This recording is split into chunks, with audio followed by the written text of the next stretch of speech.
You know, it's great to have someone to talk to.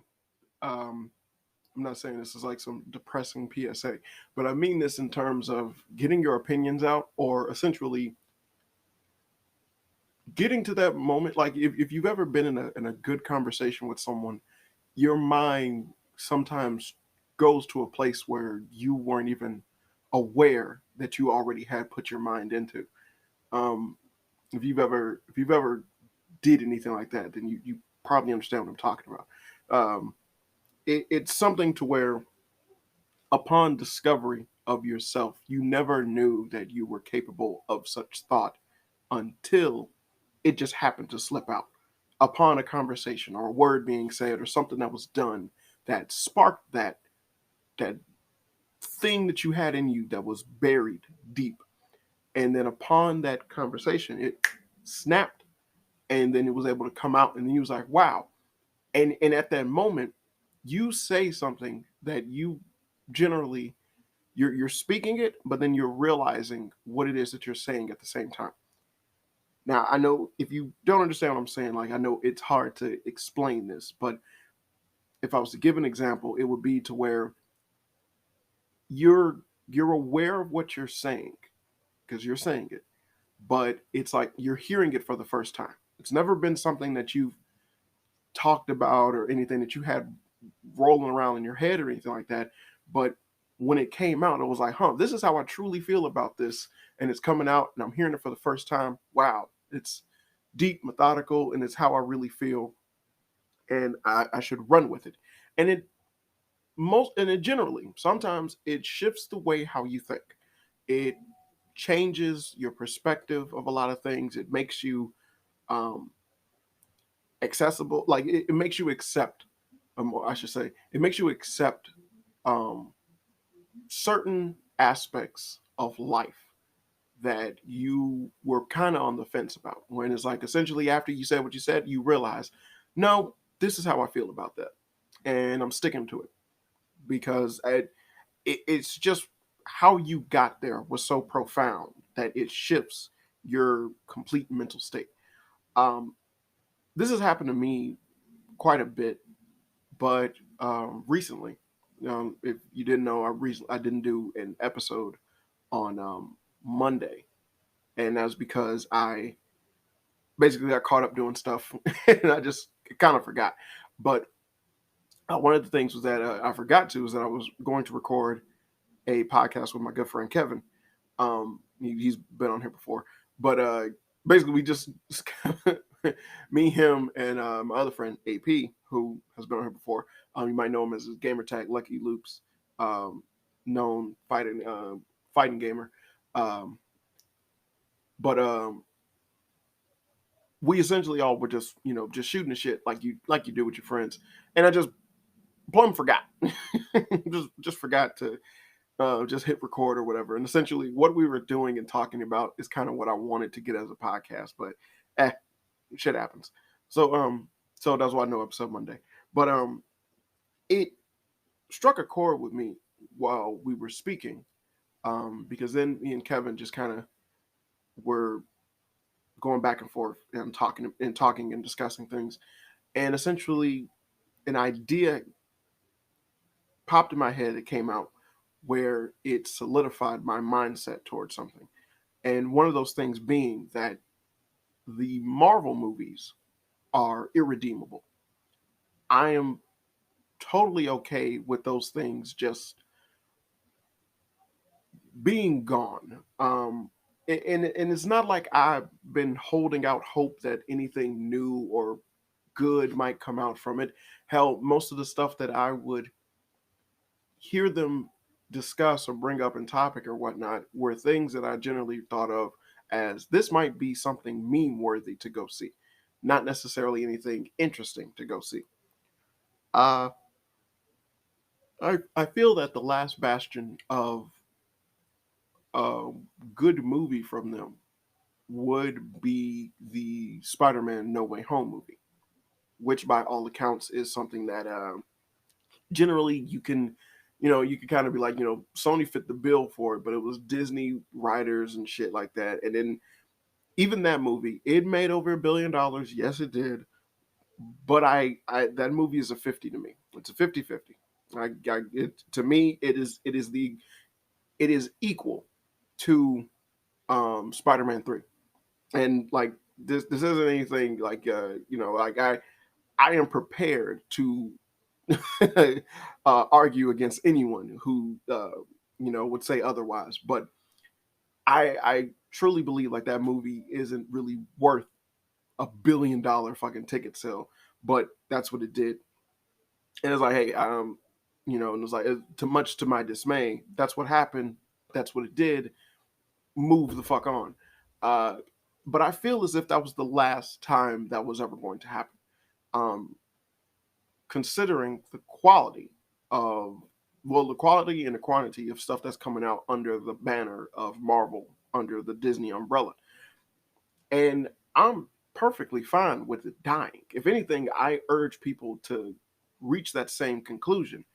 The sooner you let this shit go, the better you will be in terms of actually receiving good quality content. Now, one of the things that came up upon my discussion with Kevin is the fact that I broke down how irredeemably stupid Disney has been handling the Marvel banner. Even upon them, because recently they announced different shows and they had different trailers for things. I believe it was like D23 or something like that. But a little thing, conference thing or whatever for Disney. And they just announced a bunch of stuff that was going to come out under the Marvel umbrella. And it's like, whatever. Um, Showcased the trailer for the Secret Invasion, which I looked at and I was like, this just seems unfucking interesting, because who the hell looked at everything within the MCU and went, wow, I really want to see a show starring Nick Fury.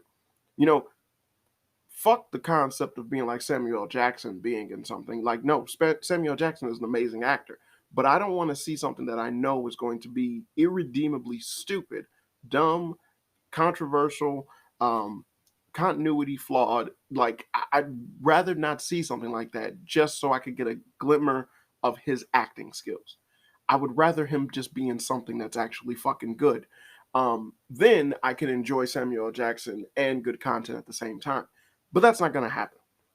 Uh, so it was something to where it's like, I'm pretty sure you have to see that in order for whatever movie makes sense. But I don't care anymore. I don't care to do that. It they've lost their spark a long fucking time ago, and this is before fucking Endgame. They lost their spark during Infinity War, um, of actually being something that held together any type of interest when it came towards these movies. I did not see the Eternals, and I did not see Shang-Chi on purpose. And so far, it's been proven that I didn't need to in order for anything to actually make sense. How one of the dumbest things is the fact that it's like the carbon copy mindset of Marvel has been to take a character and like their origin story is that they just fight an evil version of themselves, and that's what Shang-Chi did. Because what was him and the Mandarin doing, but both just being martial artists using those rings or whatever. But you didn't see the movie. I've seen clips, but it goes to show you that there's not much to anything that they got going on, and it's like the stuff is so formulaic now that you wonder, why are people so highly interested in it. I said it before, where I spoke to a coworker of mine and he was stating that the only reason he happened to be watching She-Hulk is because it's connected to Marvel. And I thought that was the dumbest fucking thing ever. And I was like, so you're actively watching something that you consider terrible only because it's associated with only because it's associated with a brand. But that doesn't mean anything. That doesn't do nothing for you. Why not waste time looking at something that's actually good? Why not go out of your depth and look up some other stuff to watch, some good quality content to get your goat, rather than indulge in something like this? And it's like, well, people like that exist, and you can't really fucking help people like that. But it's just, it shows you exactly how deeply rooted they are in so many people's um, just everyday mindset, that you have to question why it is that they're not just cashing in on it and in the correct manner. And I say this because it's like, yes, there's an oversaturation of comic book movies and superheroes, things like that. And like, yes, because of Marvel's formulaic mindset and design towards everything, their shit is just fucking white bread at this point when it comes to just being any type of creative movie. Uh, and it's like that's all well and good because again, they still put asses in seats because of their namesake. But upon discussing it with Kevin, I got to a point where I was like, one of the smarter things that they could have done after they purchased Fox, and then they finally were able to get mutants, is that they should have initiated or done something to showcase or put in mutants within the MCU already.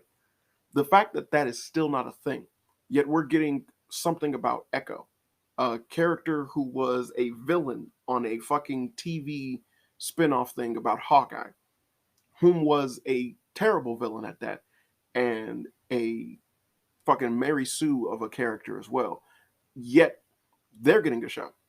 Agatha, bad guy, semi bad guy, or whatever, on the WandaVision show. She's getting something. And you have to wonder why it's like you have like a mountain of comic books, characters, and just different storylines all at your disposal. And the only conclusion that you can come to stuff is just how do we increase the brand with our shitty content?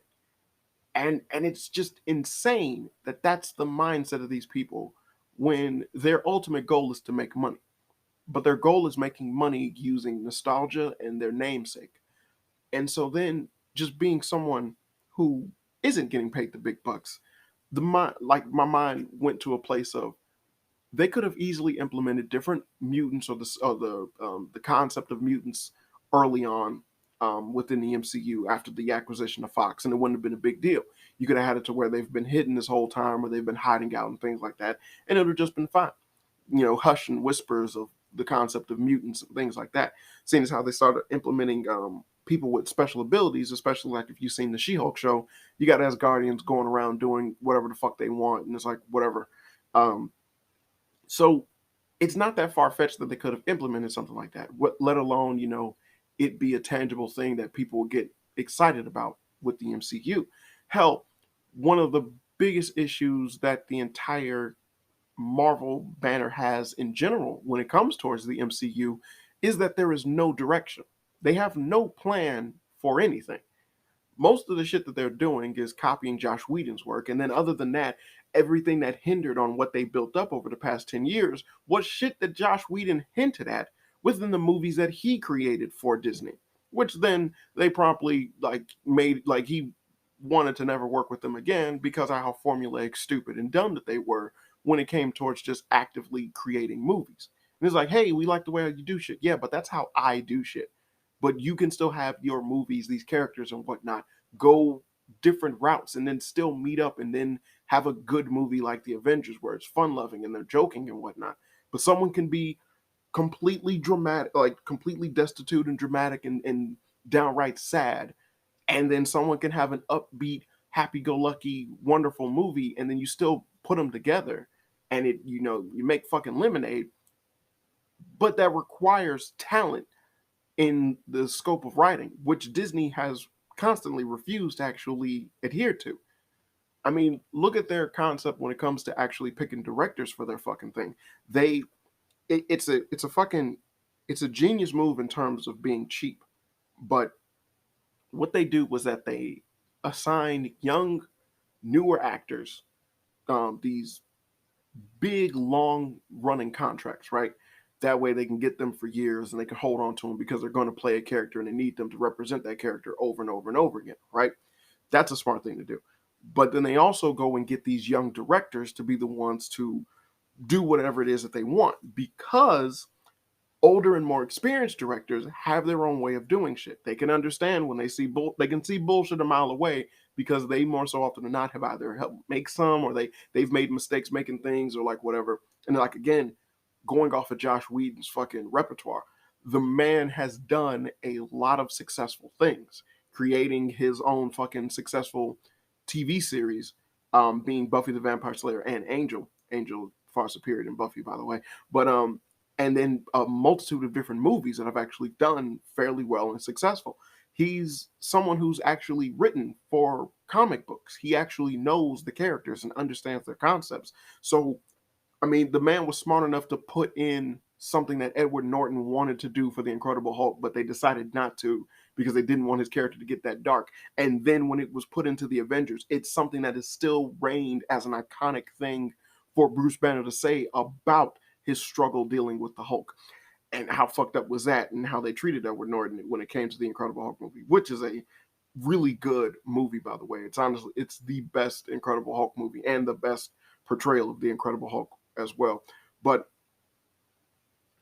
it just goes to show you where that cheap mentality of, like when I said they get younger directors who don't know anything. Like these are people who essentially have worked on one or two movies, most of them being documentaries. And if you ever seen anyone who like done a studio thing with a documentary, that's like a camera crew filming, but like that's about like what, four people dealing with the camera and everything along with the director, and then it's the director and an editor who really doesn't need like a giant team in order to handle. And it's like that's a small crew of people. If anything, that's a very small crew of people, and then they're given this giant retarded fucking Disney budget, which then they tell them that they have to now work with CGI. They now have to work within the confines of this world. They got to put a script together or get people to put a script together that fits within what they got going on, which is an aimless concept, and dealing with a character that most likely they don't even fucking know anything about because they don't read comic books.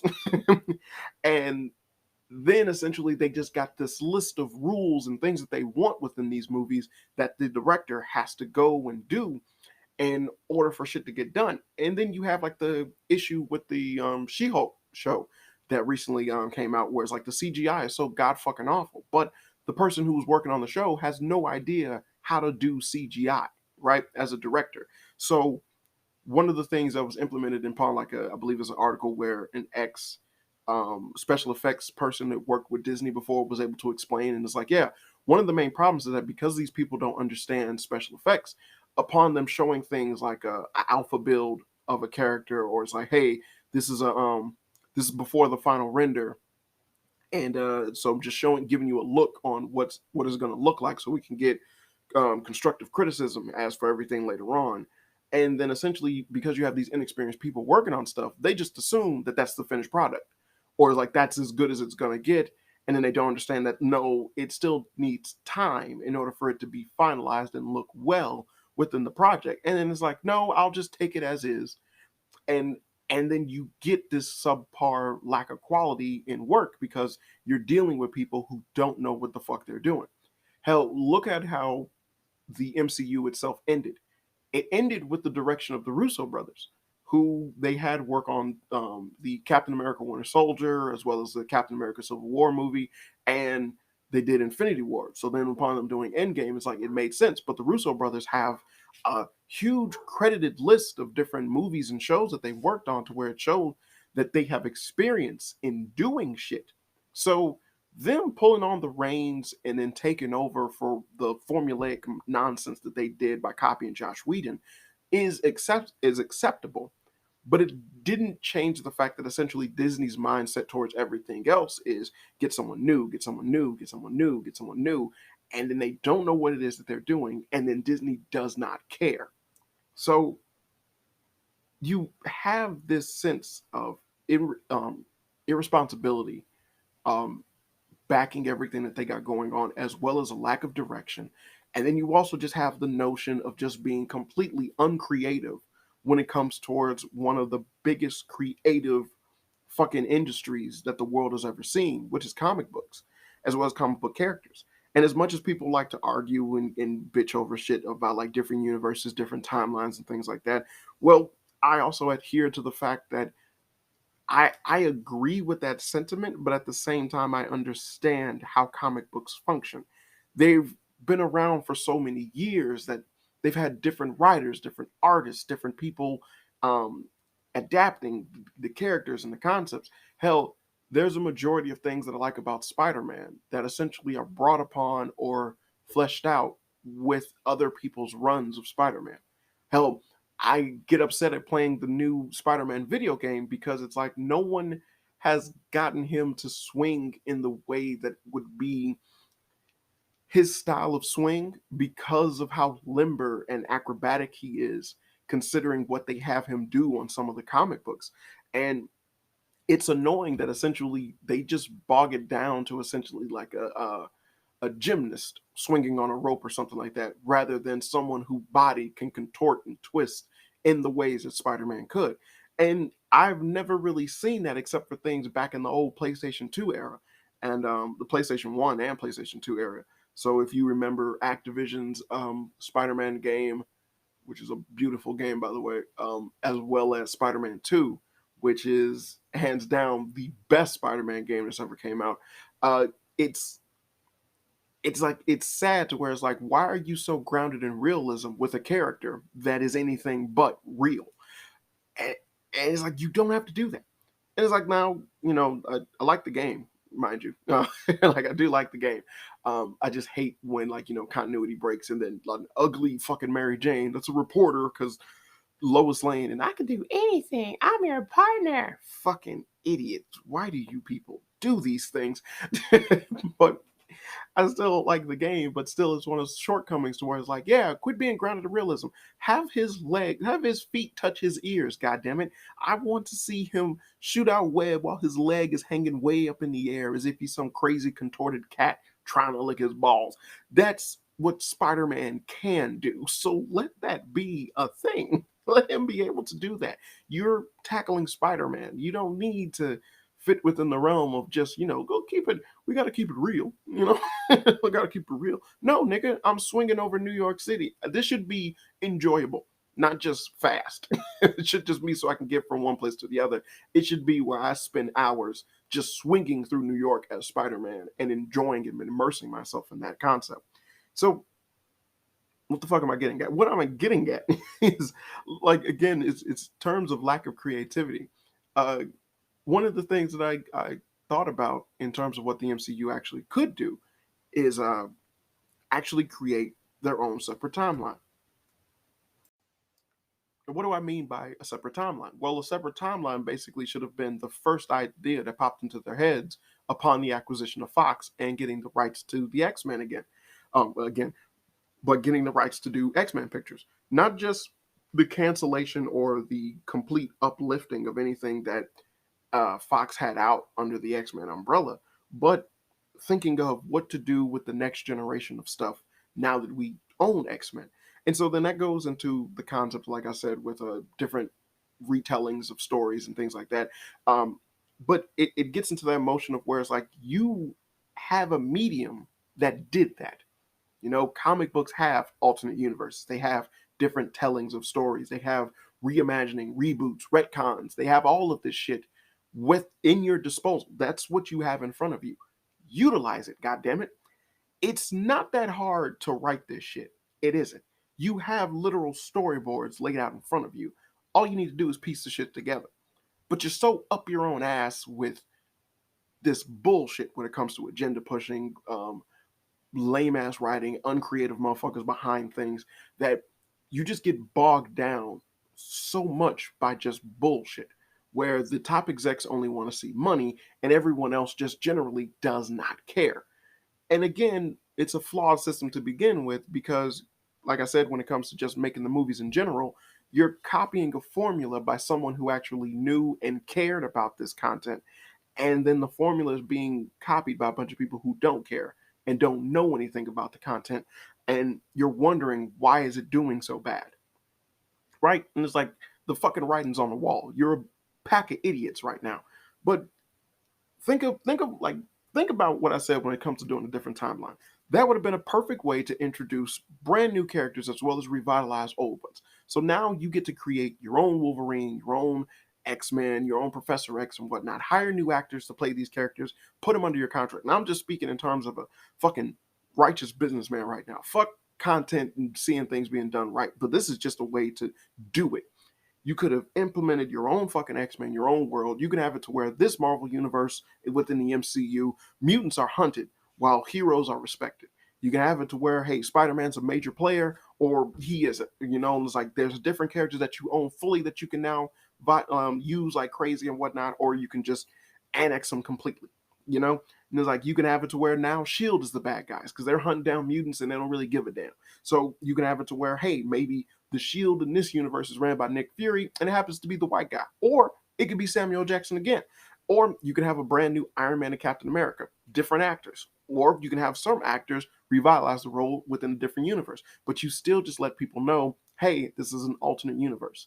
And then because of the Marvel banner and because of how much power you have over people, it does not matter that you would sit there and go, well, won't they get confused? This movie is related to this and not that. They won't fucking care because it's still Marvel.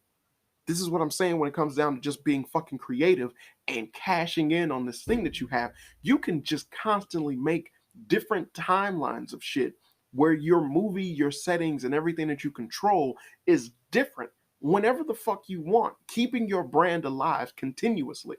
Because DC right now has the best shot in terms of what they're doing with their characters.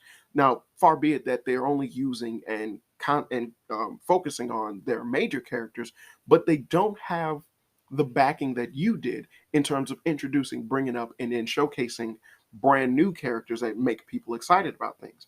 So, because that is at your disposal, you have no other choice but to basically think outside of the box in order to keep this gravy train rolling. Because you are now the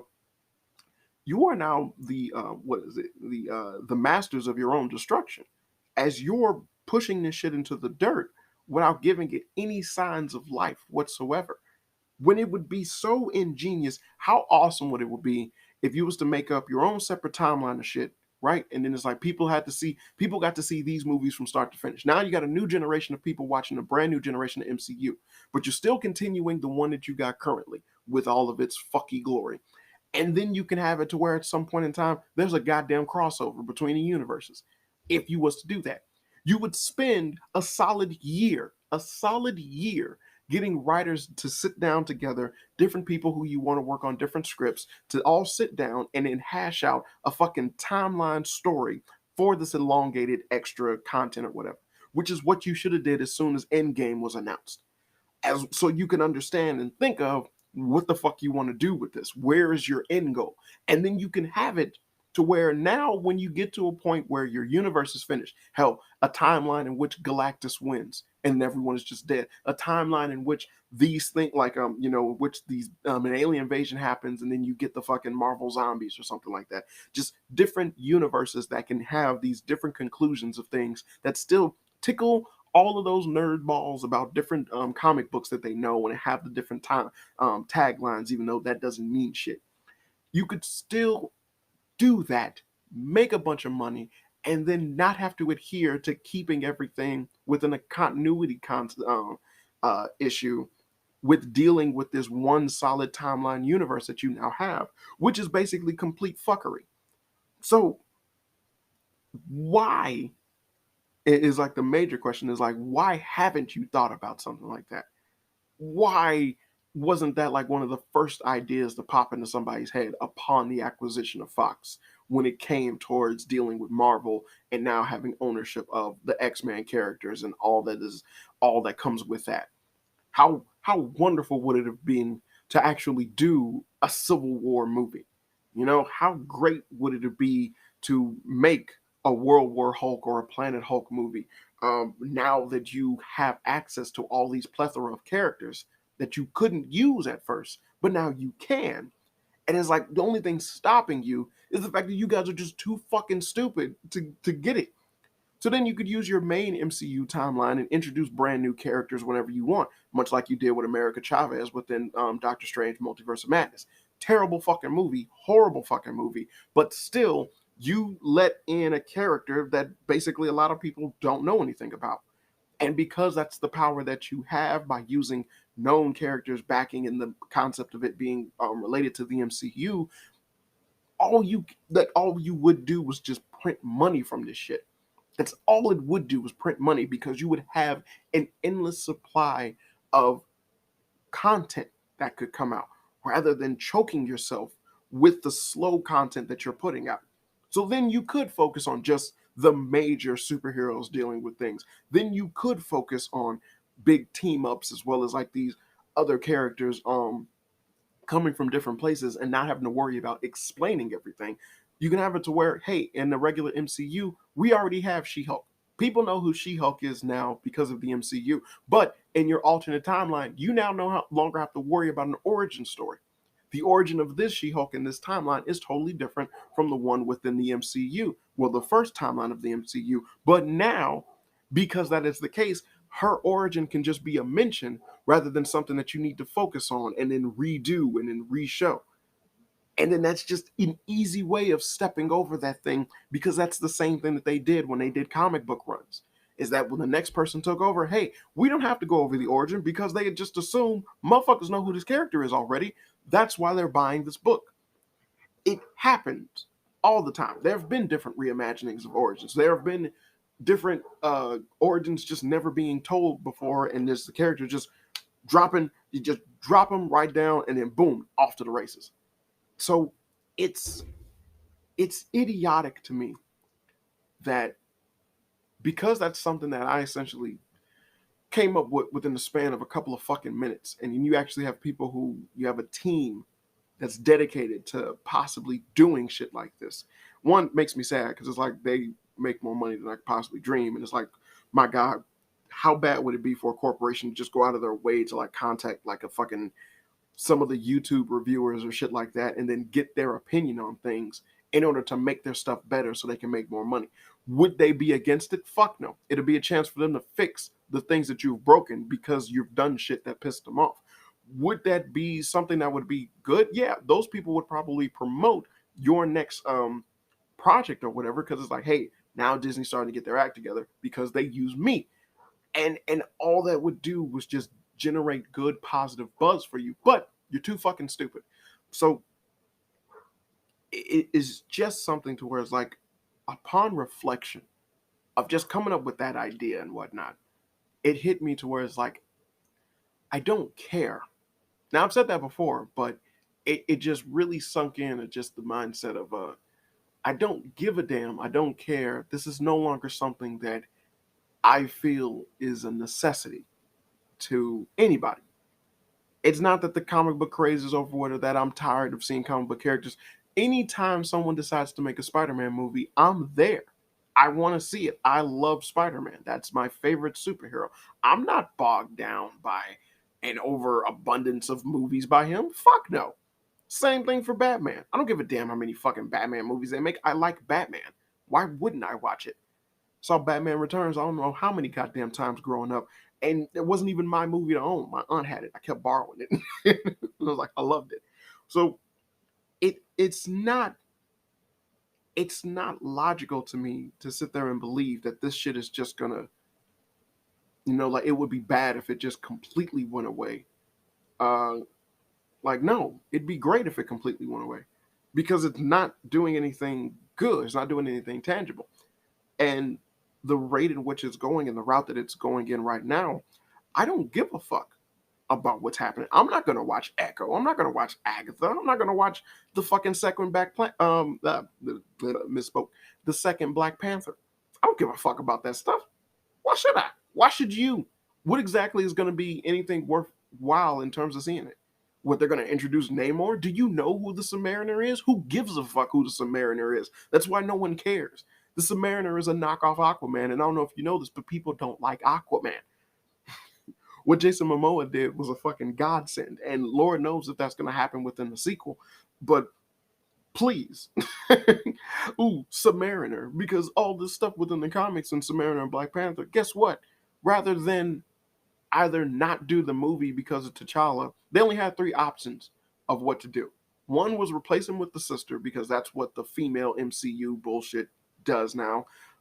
2, retire the character and then they just not do another Black Panther. Or 3, get a brand new actor to replace the role, because that would have been the logical and smarter option, but they didn't want to do that. Chadwick Boseman being Black Panther was not a fucking feat of history in the making when it came to acting. it wasn't something that was an amazing godsend of his talent and skill. He's done way better fucking movies. But also, it's a character that wasn't even shown to be the character that he's supposed to be. The shit that Black Panther can do is fucking amazing, and his movie did none of that.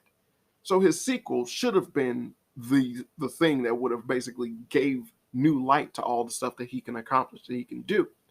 Now again, this would not be a problem if, like you used to it here, like I said, a separate string of movies, much like with DC and all of their random movies that don't fit within a canonical timeline, and honestly, it does nothing but positive stuff for them. You have it to where the MCU is just really held down by that one fucking constant timeline that they keep fucking up. So I have, like, and then the Black Panther movie was terrible, but I have no interest in seeing any of those things because everything that they keep announcing and all the stuff that they're doing, they're just making shit worse and worse and worse. Because the only way that they know how to succeed now is to downplay the people that came before and to try to build up these people who are undeserving of the status that they believe they should have now. Now you also got the female heavy writing as well as the eccentric concepts and whatnot, and it's just all bullshit and it's all terrible. And I don't see any reason to just to enjoy any of it. So it's like, yeah, go fuck yourself. Now, I am so fed up with just bullshit content in general that I am on the mindset of just, hey, fuck waiting for them to make something that you'll enjoy. Do it yourself. I'm behind that team 100%. But it doesn't mean I want to see these things that I like die. I want to say love, but really it's just like one character, which is Spider-Man. Spider-Man, Batman, only characters I love. It's like I don't want to see them die, but that's what's happening. So rather see this slow bleed out, I'd rather just walk out the fucking room. And it's like, just go over to the next room and make my own thing, make my own character, and then not allow anyone with a knife in the room because that's not gonna happen. I keep looking at things where it's like they race swap and gender swap characters, and I get annoyed when I see it, but at the same time, I'm also on the same fence of, well, I don't really fucking care that much because it's not my creation. But I then also tell myself, well, if it was your creation, how would you feel? Oh, fuck no. I would never let that happen. I'd be damned if I want something like that to happen. Fuck a studio, fuck a box to check, fuck anything. Like, no, that's my person. I wanted that person to be this, to look like this, to sound like that. Anyone who sits there and say otherwise is someone that is against me and does not care for my work. And why the fuck should they be a part of it? Because they're not going to show the respect that they deserve. So fuck out of here with that. So it's something to where it's like, I can look at other people's work and things like that. Watching the fucking House of Dragon show right now, the Game of Thrones one, and having Valerians be these people who are black with white hair and dreads and whatnot. And it's like, for the most part, the show was good. So I can ignore that because it's like, whatever. I don't really know or care too much about the content of House of Dragon. But at the same time, I'd be damned if I watch something like a live action Dragon Ball Z and the main character has dark skin. That's not Goku. It's not Goku. But again, I don't care for Game of Thrones or any of the prequels or read any of the books or anything like that. So upon seeing that, it's easier for me to digest it. But I do care about Dragon Ball Z. So you see how that it's not a double-edged sword, but it's more so of a hypocrisy. But at the same time, it's something that is like, yeah, no, I wouldn't mind it. And it's like I can say I don't mind it either way, but I would prefer it to fit and match up with what was originally intended. Because that doesn't bother me. I didn't grow up in an era where I sat there and felt jaded because there wasn't enough representation inside a fucking movie or whatever. And you have it to where they're moving these minuscule parts into being things, but it's something to where it's like it's still fucking annoying to know that you went out of your way to do something wrong just to check a box or to make people feel that it's inclusive when it's like, and honestly, why would it? How does this make anyone feel inclusive? Do you feel better knowing that you replaced this race or whatever? And then it's like it's not a concept of race or anything like that, or a prejudice. It's just a concept of just fitting with the work and then doing it being something that wasn't uh if it was a written piece of work, it doesn't have a visual representation. So because it doesn't have that, when it's finally given that, why wouldn't you just showcase it in the way that it should be presented, which is what sparked the love for this in the first place? You know, it's sad that it's like you got to constantly go back to when Peter Jackson did the Lord of the Rings movie, and it's like, for better or for worse, he could not include all of the content of the books, but he held true to what the books were. And even though I don't care for the fucking Lord of the Rings movies, I still respect and understand what he did, and it's a great moment in cinema. But it's something that immediately got overturned in order to make people's feelings go the way how they want, and it's stupid. It's so goddamn stupid. But that's what we're dealing with right now. And honestly, rather than just get caught up in just complaining about it, like I said, I'm totally with the mindset of just going, you know what? Fuck this. I'm gonna do my own damn thing. And and you have wonderful examples of this stuff being done.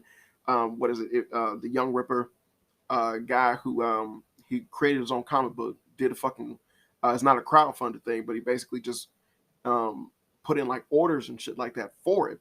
Made over $3 million. This is the first book of the comic book, and he got over $3 million for the damn thing. And that's just from what you can see on his little site or whatever that's showcasing it, but not um, like it's not even like all the stuff where it's like retailers buying from him and stuff like that, which is amazing. It's like that's cool. But he's someone who basically has been complaining and pointing fingers at the industry for so long, and then he just went, you know what? I'm doing it myself, and he hunkered down, did it, and the proof is in the pudding.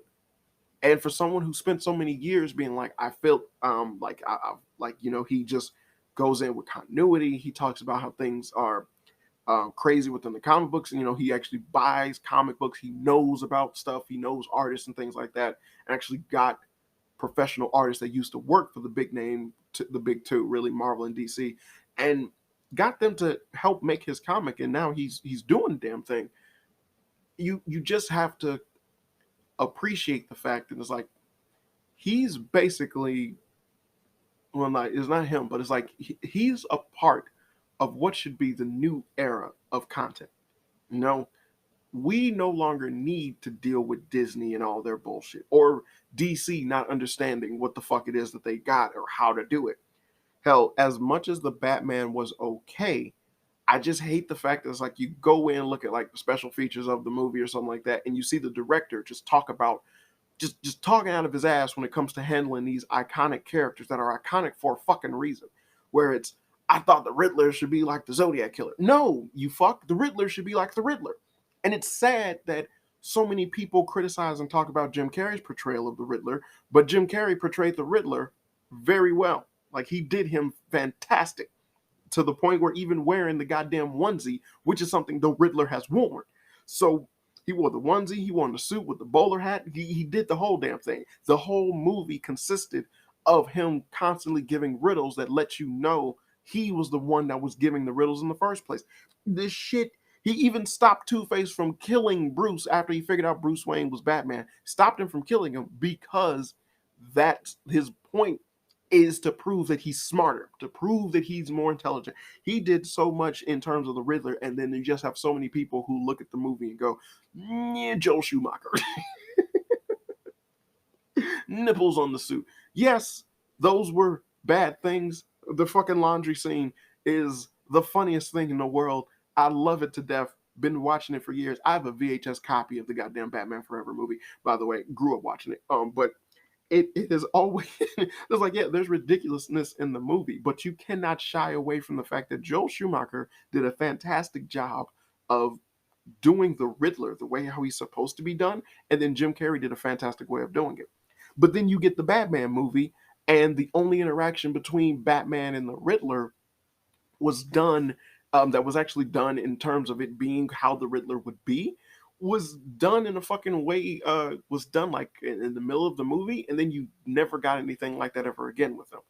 And then you end the movie with them having basically a confined room scene that was similar to Joker and Batman's conversation that was in the middle of the Dark Knight movie, which really was just terrible. Like that was just bad. Like the conversation was cool, but having it being placed right there after this entire movie just being this long movie about Goku, about Batman being after Riddler, and then Riddler just like you finally seeing the Riddler, and then this was it, and then you get the ending of the movie. It was terrible. It was subpar. It was just beyond nah. Why would you do that? Hell, even upon what the Batman Forever movie did with Riddler, you had it to where Batman was basically dealing with his own crazy shit, which had it to where it was messing up trying to track down and locate the Riddler, or just like stopping him and what he was doing with Two Face and whatnot. And then just because it was so much personal bullshit going on, that it was just having crazy things happening. But then at the same time, Riddler was also being the one pulling the strings because he was orchestrating and having things go a certain way. So it like there's one movie that did Riddler well, but it just was a weirder movie for the times. I mean, the neon shit all over Gotham, especially following Tim Burton's Gotham, bad. Joel Schumacher, bad. But and also if you've seen how he originally wanted the movie, it was like sad, but it's sad. But it's like bad Joel Schumacher, bad. But seeing is another movie and how they portrayed the Riddler, and then the fact that that movie did okay, well, it did well, and then essentially they're now getting a plethora of other movies, and it's like he's got the scarred, fucked up Joker, and most likely he's gonna have more crazy ass shit. He had that one line in the movie with Catwoman talking about fucking entitled rich white boys, and it was like, what the fuck are you talking about? Why would that? Why would you say that? And it just is a line that came out of nowhere. And it was like, God, that was so terrible. But to have that hubris behind these people and dealing with things that are already been established, already been fleshed out, already been expanded upon in multiple different ways, shapes, and forms, and then you just got this sludge of mediocrity, I say give up on it. Fuck it. Look at like if there's a movie or something that you truly want to look at, fine, whatever, I don't give a fuck. But the concept of keeping up with everything within the MCU because you hope that one day it might make sense, hell no. The idea that the Blade movie would be anything good, or that if they did another Deadpool with Ryan Reynolds, that it would be anything if they kept it PG-13, are you fucking insane? These are things that just cannot happen. And it's as long as you sit there and try to give a pass, you're basically you're a horrible mother enabling like this badass kid that just really deserves an ass whooping. Just think of the scene from Boondocks when the little boy was like he wanted candy. It's like third episode, little boy going around tearing up a store, screaming out he want candy. And then granddad just took off his belt and he showed the mom how to whoop him. He's like, he was like, he looks like a handful. And she's just, I don't know what to do with him. Need to whoop his ass. And she, huh? And he took out the belt and he showed her how to hit. And then she just jumped on the boy and gave him a spanking. Not buying into this bullshit is their spanking. Not looking at their movies, not looking at their shows, not getting Disney Plus to watch these whack ass content that they're trying to shove out in order to get some overarching storyline that ain't fucking present. That's the whooping. That's how if your main goal is to get them to shape up and fly right, that's how you do it. You don't indulge in this bullshit. It's like, I'm not going to see the Blade movie. No, I'm not going to see the Black Panther movie. I'm going to see the Blade movie to just see full circle how they fuck up, because they're going to fuck that up. I don't think I'm going to pay for the Blade movie, but we can discuss that on a later date. But it's not a matter of just being like, oh, you need to punish them, they're not doing this, or like, oh, they're just bad or whatever. There's like, no, you have these people who essentially enable these guys with everything and all the stuff that they do. But then you also have to look at what it is that they're enabling and how it is that they're enabling them. And then you have to understand, you have a backing of a bunch of people screaming to high heavens that this is good and okay content, and then those people don't look at it. You're looking at it. You're the reason that they're continuing to prosper. You're the one who's giving them money to do shit. But those people are just the crowd chirping that, yeah, this is good, this is good, this is good. They're not going with you into the movie theaters, but they're chirping that it's good. You know it's not going to be good when they announce it. You know it's not going to be good when you see the trailers. You know it's not going to be good when the fucking script gets leaked. You know it's going to be shit. So why are you still giving it money? It's okay to let it die. It's okay to give up. It's okay to say, no, thank you. Oh, you're finally introducing this character as a character from comics that I actually like and enjoy. But I'm sorry, every time you introduce a brand new character from the comic books, they never follow the comic books. So no, thank you. It's like every time you do this and you introduce this character that does that, it doesn't follow what it is that they actually do. No, thank you. Oh, you're making a She-Hulk show? Okay. Literally everything about She-Hulk that made her an individual and special, this character is doing the exact opposite. No, thank you. But she breaks the fourth wall. That's only one iteration of She-Hulk that does that. But does she still get her origin the way that she does, which made her profoundly interesting? Does she still accept and adapt to being She-Hulk like she does in the comics? Well, no, we just have her break the fourth wall. No, thank you. We really had a feel of wanting to copy Ally McBeal. Ally McBeal and She-Hulk are two different concepts. They're two different mediums. One was a TV show in the 90s that basically clamored about a single female lawyer. The other is She-Hulk. Your show is supposed to be She-Hulk, correct? Yes. No, thank you. I don't want to see your interpretation of it. I want to see it interpreted correctly. Interpreted correctly. And until you give me that, I will not give you what it is that your overlords so desperately desire, which is my fucking money. And that's all that I got to say with that. So this has been another episode of Fun with Flame. I've been your host, Danieltheflame. Take heed to my words. Think on these things. Make up stuff. Write your own book. Write your own comic. Do whatever. But stop letting these things lead you in terms of enjoying something. Also, as always, I hope you had fun. Hey, real quick, make sure you check any of the links down below if you want to see any of the stuff that I'm involved with. This includes more episodes of my podcast, as well as a comic book that I'm working on with my buddies over at These Guys. But as always, this has been another episode of Fun with Flame. I've been your host, Danieltheflame, and as always, good people, I hope you had fun.